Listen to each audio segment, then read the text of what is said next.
नमस्कार साथियों, Kota online classes में आप सभी का स्वागत है। हम लोग जो है शिक्षण विधियां देख रहे थे और रीट के लिए और सेकंड ग्रेड के लिए जो शिक्षण विधियां हैं वो बहुत ज़बरदस्त शिक्षण विधियां हैं। और साथियों, शिक्षण विधियों के ये प्रीवियस ईयर क्वेश्चन है, बहुत अच्छे क्वेश्चन हैं और इनमें से ही क्वेश्चन आप लोगों के आ जाएंगे, बस ये विश्वास कीजिए। तो हम लोगों ने 90 प्रश्न देख लिए थे, 91 से हम लोग यहाँ पर देखने वाले हैं। तो चलिए, पहला प्रश्न यहाँ पर है, कक्षा 1 और 2 के शुरुआती समय में पढ़ने का जो प्रारंभ से ही और किसी के लिए हो सकता है। तो यहाँ पर देखो, यहाँ पर जो ऑप्शन होगा, कक्षा 1 और 2 के शुरुआती समय में पढ़ने का प्रारंभ अर्थ से ही और किसी उद्देश्य के लिए होना चाहिए।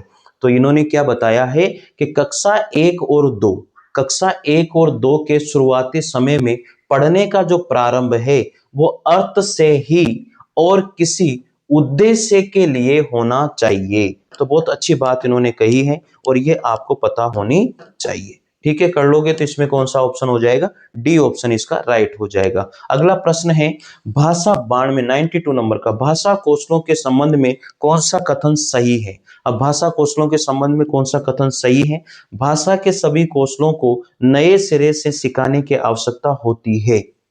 पहले वाली क्लास भी आप लोग देखना, फिर इसके बाद में इस क्लास को देखना, सारे समझ में आ जाएगा। जो टॉपिक है, मैं टॉपिक वाइज ऑब्जेक्टिव क्वेश्चन आप लोगों को करवा रहा हूं। ये टॉपिक है भाषा कौशलों का विकास।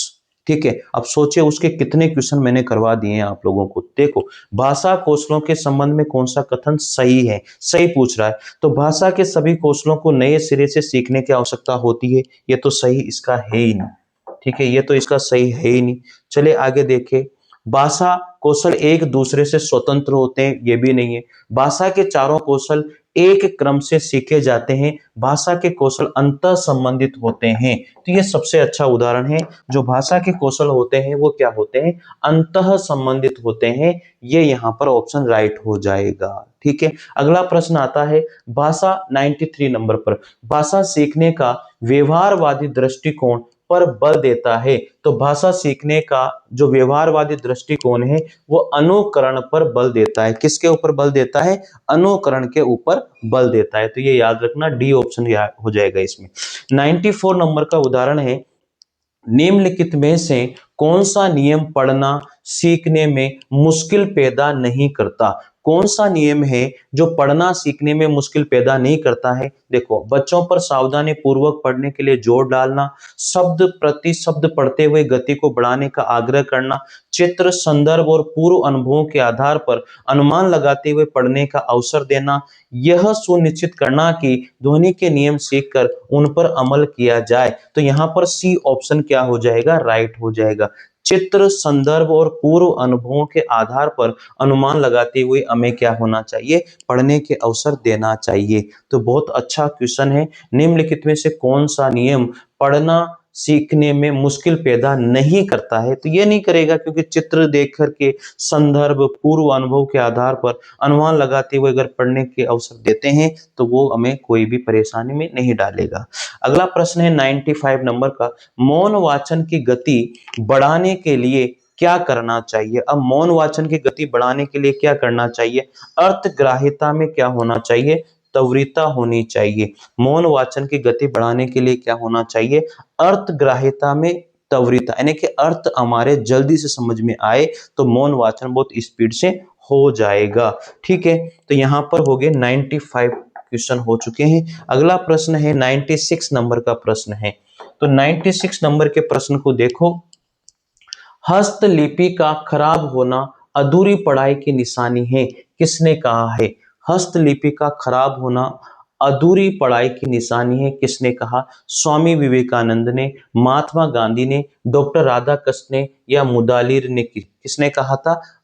अगर आपकी लिखावट खराब है तो आपका पढ़ना ही बेकार है, अधूरी पढ़ाई मानी गई है।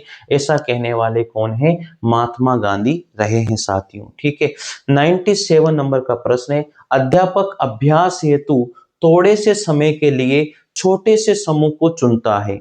अध्यापक अभ्यास हेतु थोड़े से समय के लिए छोटे से समूह को चुनता है और इस अवधि में किसी एक ही कौशल की उस अभ्यास कराया जाता है, ये कौन सा अध्यापन प्रणाली है? बहुत प्यारा प्रश्न है।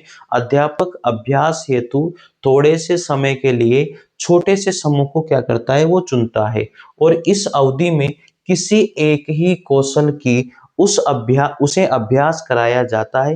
ये कौन सा अध्यापन प्रणाली कहलाती है? ये गहन अध्यापन प्रणाली कहलाती है। अब थोड़ा है ना, छोटा समूह चुन रहा है, छोटा समूह चुन रहा है तो फिर सूक्ष्म अध्यापन प्रणाली कहलाएगी भाई। यहाँ पर बी ऑप्शन क्या हो जाएगा? बी ऑप्शन नहीं होगा यहाँ पर राइट होगा आपका सी ऑप्शन, सूक्ष्म अध्यापन प्रणाली। छोटा सा भाग चुन रहा है वो।